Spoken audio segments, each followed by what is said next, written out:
महाराष्ट्र 24 तास चे प्रायोजक आहेत MDH मसाले.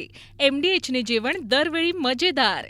MDH दम आलू, दाल तडका आणि मशरूम मसाला. MDH ने जेवण दरवेळी मजेदार. MDH सदैव तुम्हाला नवे स्वाद देण्यासाठी कटिबद्ध आहे. परीक्षा सुधारणा विधेयक लोकसभेमध्ये मंजूर. आवाजी मतदानाने परीक्षा सुधारणा विधेयक मंजूर. तरुणाई रस्त्यावर का उतरली याचा सरकारने विचार करावा. लोकसभेत राहुल गांधींचा सरकारवर हल्लाबोल. तरुणाईच्या मते सरकार अहंकारी असल्याची टीका. राहुल गांधींची थोड्याच वेळात पत्रकार परिषद. लोकसभेतील अमित शहांवर केलेल्या आरोपानंतर माध्यमांशी साधणार संवाद. राहुल गांधी काय बोलणार याकडे सर्वांचं लक्ष.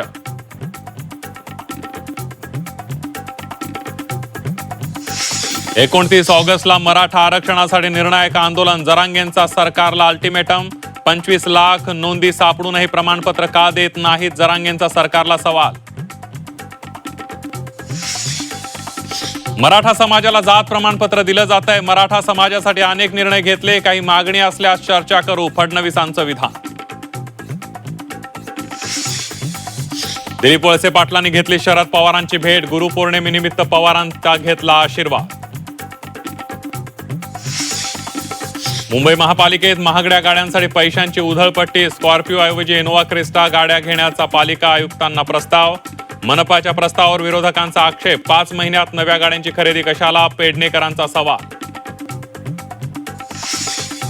पुणे विद्यापीठात NSUIचं कथित पदवी प्रमाणपत्र घोटाळ्याविरोधात आंदोलन. प्रतिकात्मक बनावट नोटा घेऊन जोरदार घोषणाबाजी. आणि आजपासून पुढील 3 दिवस राज्यामध्ये पावसाचा जोर वाढणार. विदर्भ, उत्तर मराठवाडा आणि कोकणासह मध्य महाराष्ट्रात मुसळधार पावसाची शक्यता.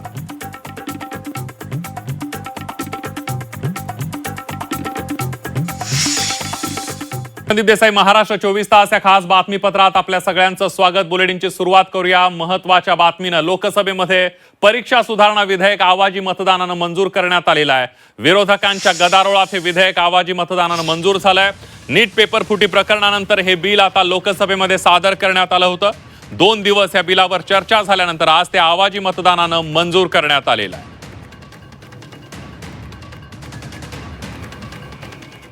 प्रश्न है कि खंड 2 से 5 विधेयकांग बने. जो सदस्य के पक्ष में हाँ गए, जो सदस्य विरोध में ना गए.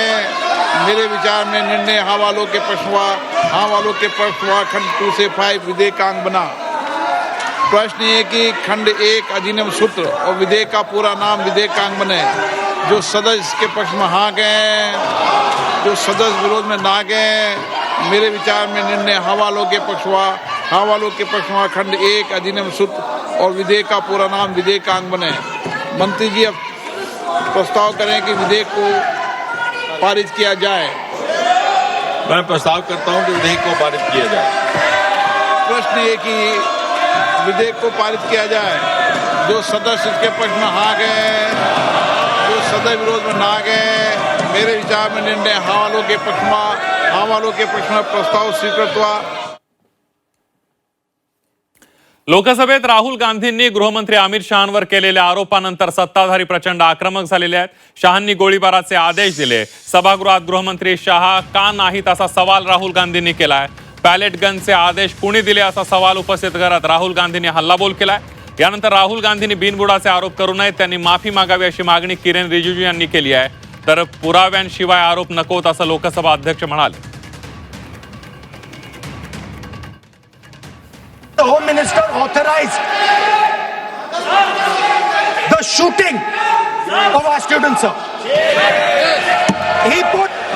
He put pellets into the blood of our students. He ordered the students of India to be shot. Sir, Home Minister of this country does not have the courage to come and sit here. He does not have the courage to come and sit here. Sir, please. कैसे बोल सकते हैं आप? कितना गलत बात करते हैं, ऐसा मत बोलिए. राहुल गांधी जी, आप नेता प्रतिपक्ष हैं, गंभीरता से बात बोलना चाहिए.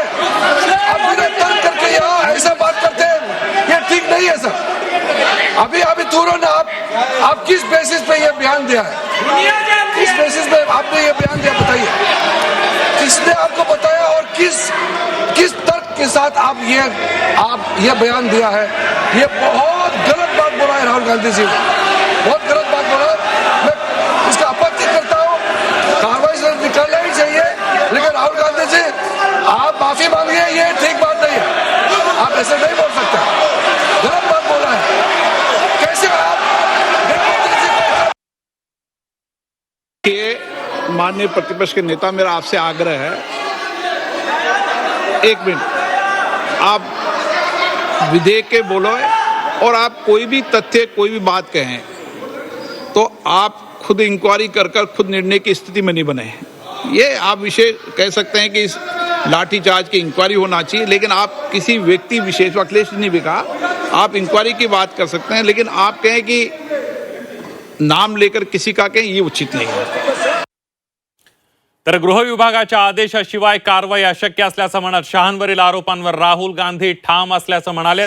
तर राहुल गांधींच्या आरोपांवर सत्ताधाऱ्यांनी उत्तर द्यावं अशी मागणी अखिलेश यादव यांनी केली आहे। तर राहुल गांधींनी खोटे आरोप केल्याची टीका किरेन रिजिजू यांनी केलेली आहे।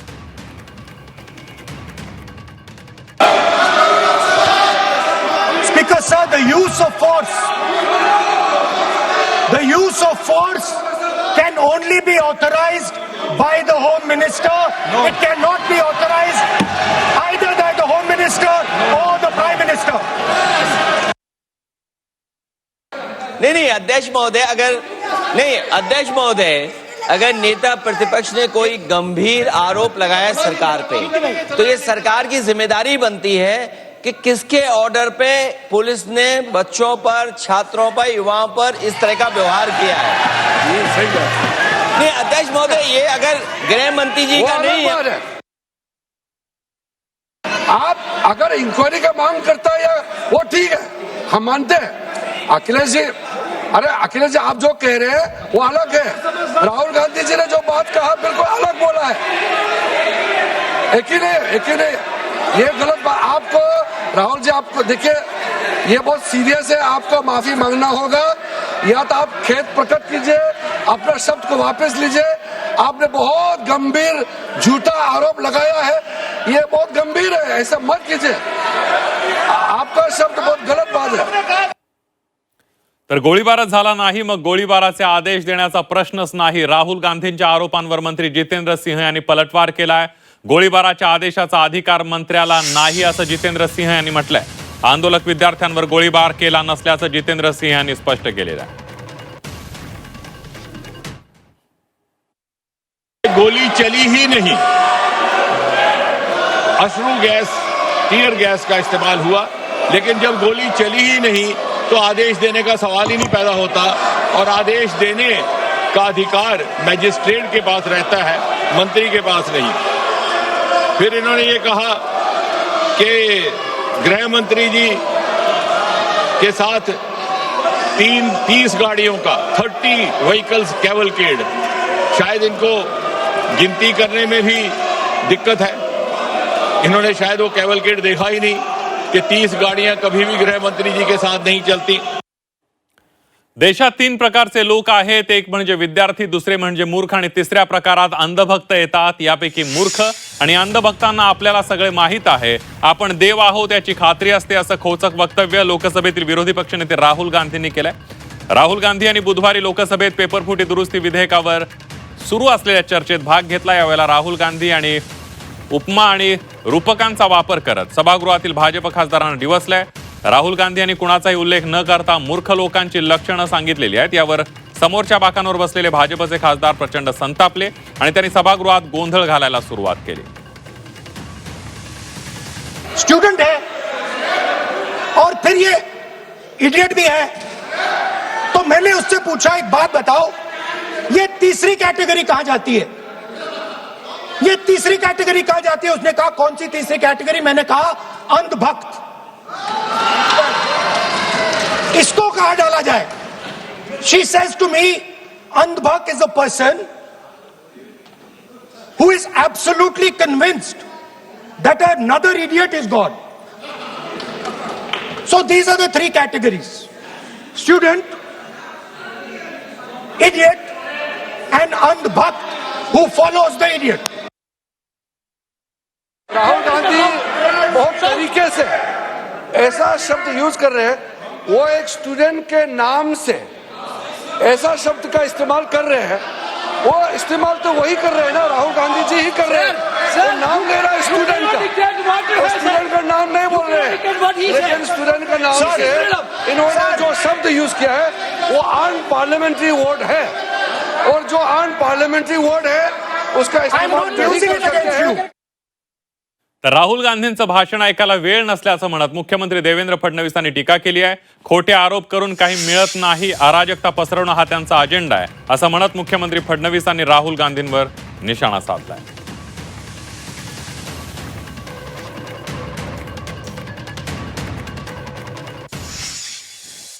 ऐसा लगता है, मैंने तो राहुल गांधी का भाषण सुना नहीं, क्योंकि मेरे पास इतना समय नहीं है कि मैं उनका भाषण सुनूं, क्योंकि उनके भाषण में रहता तो होता तो कुछ नहीं है। कोई भी विपक्ष का नेता जब बोलता है आरोप जरूर करे, कोई गलत बात हो तो उसके ऊपर जरूर बोले, टिप्पणियां भी करे, लेकिन आपने देश के युवाओं के लिए सकारात्मक क्या बोला है? आपने कौन सा सॉल्यूशन दिया है? आपने ऐसी कौन सी बात बताई कि जिसके कारण देश के युवाओं का कल्याण होने वाला है? केवल दिन भर झूठी बातें बोलना, आरोप करना, इससे देश के युवाओं को कुछ मिलने वाला नहीं है। देखिए, राहुल गांधी कुछ भी बोल सकते हैं, लेकिन राहुल गांधी क्या है ये भी भारत जानता है, मोदी सरकार क्या है, प्रहलाद जोशी क्या है ये भी हमारे भारत के लोगों को पता है कि राहुल गांधी एक ही एजेंडा लेकर निकले हैं, और वो एजेंडा है अराजकता का। अराजकता के एजेंडे पर वो काम कर रहे हैं। उनको देश से कोई लेन देन नहीं, उनको अराजकता से लेन देन। लोकसभेतील विरोधी पक्षनेते राहुल गांधी आणि केंद्रीय गृहमंत्री अमित शहा यांच्यावर केलेल्या आरोपांना केंद्रीय मंत्री जितेंद्र सिंह यांनी जोरदार उत्तर दिलेलं आहे। राहुल गांधी यांची पंतप्रधान होण्याची महत्वाकांक्षा पूर्ण झाली नसल्यामुळे ते नैराश्यामध्ये असल्याची बोचरी टीका जितेंद्र सिंह यांनी केली आहे। तसंच त्या नैराश्यातून राहुल गांधी पंतप्रधान नरेंद्र मोदी यांच्या निवासस्थानाबाहेर जाऊन बसल्याची टीकाही त्यांनी केली आहे। अमित शहा यांच्यावरील आरोपांवर प्रत्युत्तर देताना जितेंद्र सिंह यांनी काँग्रेस आणि राहुल गांधी यांच्यावर थेट निशाणा साधलाय। जब इस पर थोड़ा सा मंथन किया तो ये संभावना लगी कि शायद बहुत जमाने से इनको ये हसरत सता रही थी कि देश इनको प्रधानमंत्री चुने और 7 LKM में बिठाए। अब इनकी जब वो हसरत पूरी ना हुई तो निराशा और फ्रस्ट्रेशन से हताश होकर के वो प्रधानमंत्री आवास 7 LKM के दरवाजे पर जा बैठे। और फिर जब इनको बड़ी विनम्रता से समझाने का प्रयास किया गया कि ये आपको शोभा नहीं देता, तो इन्होंने कहा कि मुझे उठा लिया जाए। जेन्झींबद्दल वादग्रस्त विधान करणाऱ्या खासदार कंगना रनौत यांनी आपल्या विधानाचं समर्थन केलेलं आहे। त्यांनी आज सोशल मीडियावर व्हिडिओ पोस्ट करत जेन्झींवर आरोप देखील केलेले आहेत। याला सीजेपीचे संस्थापक अभिजित दिपके यांनी प्रत्युत्तर दिलंय। खासदार कंगना या संसदेमध्ये किती दिवस उपस्थित असतात असा सवाल उपस्थित करत त्या पार्ट टाइम राजकारणी असल्याची खिल्ली दिपकेंनी उडवली आहे। कुछ प्रोटेस्टर्स को जो कि गटर छाप, अनैतिक, अश्लील बिहेवियर सड़क पर बच्चों के सामने, बुजुर्गों के सामने, महिलाओं के सामने डिस्प्ले कर रहे थे, उसको नॉर्मलाइज करने से मना किया है कि we do not accept this in this society. हम लोग नहीं चाहते कि हमारे घर के बच्चों को कोई जो है अपनी अश्लील हरकतों से जो है टाइम से पहले सेक्सुअलाइज कर दे। हमारे घर के बुजुर्गों के सामने जो है हमें शर्मिंदगी महसूस कर, हम नहीं इस तरह का बिहेवियर एक्सेप्ट करते हैं, उसको नॉर्मलाइज नहीं होने देंगे। उन्होंने कहा है कि वो गटर छाप है कंगना रनौत है, और उनके माता पिता के बारे में भी कहा है, जो बच्चे आंदोलन करता थे उनके माता पिता के बारे में भी उन्होंने टिप्पणी की है। कंगना रनौत आखिरी बार पार्लियामेंट में कब दिखी थी? सीरियस पॉलिटिशियन्स के कोई रिएक्शन होंगे तो मुझे वो बता दीजिए। पार्ट टाइम पॉलिटिशियन्स के ऊपर मैं कमेंट नहीं करूंगा। तर देशातील तरुण सरकार बदलतील, अभिजित दिपके यांनी सरकारला थेट इशारा दिलाय। सरकार विद्यार्थ्यांचं सरकारनं रक्त वाहिलंय, सरकारकडून अजूनही विद्यार्थ्यांना धमक्या येत असल्यामुळे अभिजित दिपके यांनी सरकारला थेट इशारा दिलेला आहे। सरकार आहे, सरकारने सुधारावं। 20 जुलैला जो तुम्ही रस्त्यावर रक्त वाहिलं स्टुडंट्सचं, ते अतिशय वाईट होतं.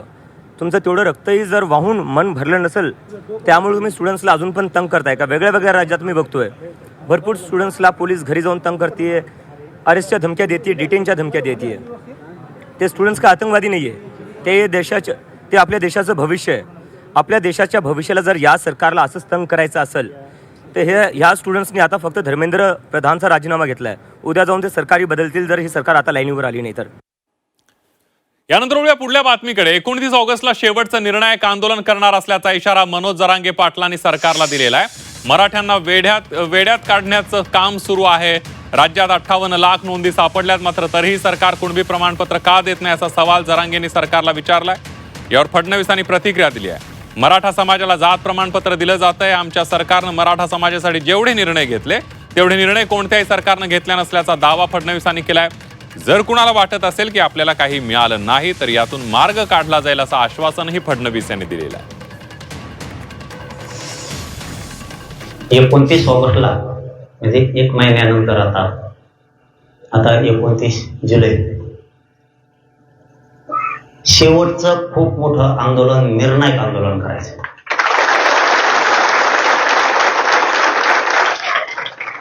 शेवटचं आंदोलन करायचंय आणि निर्णायक करायचंय. 3 वर्ष हा संघर्ष चालू आहे. पुन्हा मराठ्यांचे प्रश्न मागे नाही राहिले पाहिजेत.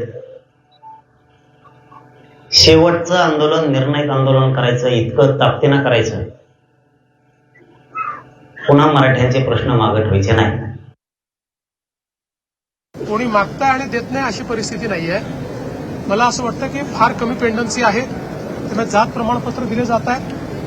आणि इतरही ज्या गोष्टी आहेत, मी पुन्हा एकदा सांगतो की आमच्या सरकारने, महायुतीच्या सरकारने मराठा समाजाकरता जेवढे निर्णय घेतले आणि जेवढे निर्णय कार्यान्वित केले हे कुठल्याच सरकारने कधी घेतले नाहीत.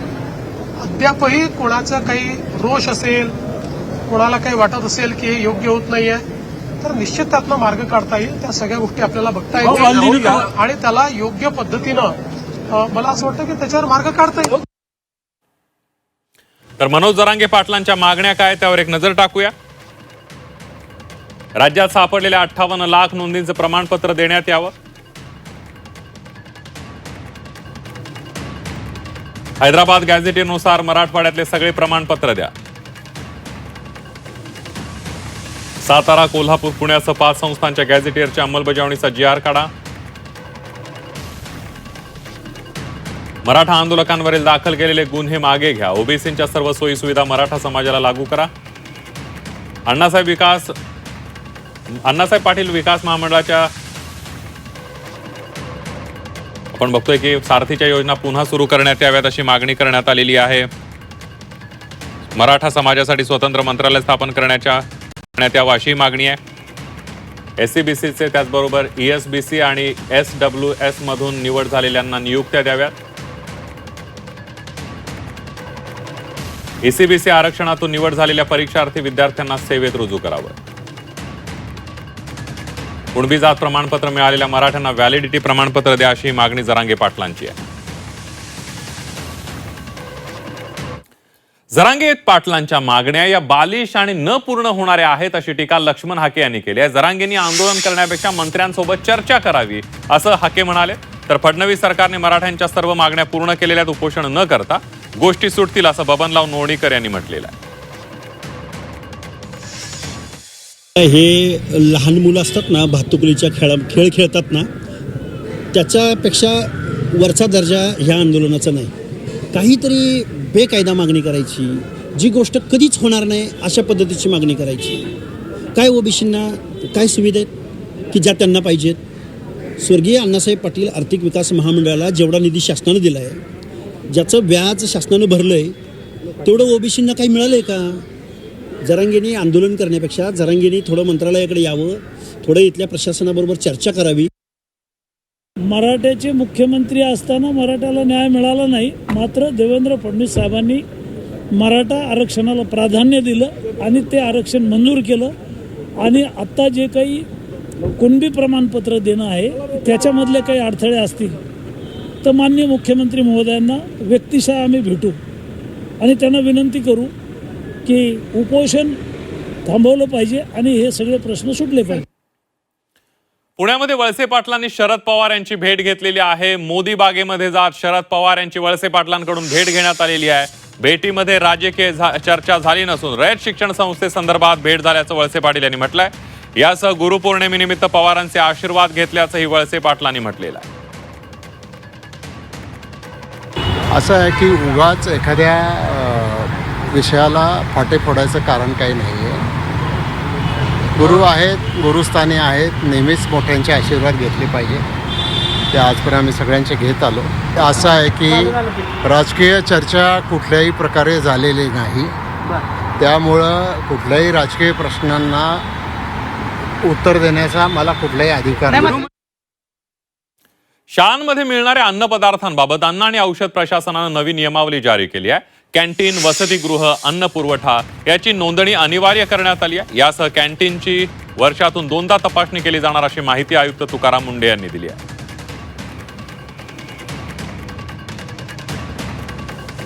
फूड सेफ्टी डिस्प्ले बोर्ड असणं अपेक्षित आहे.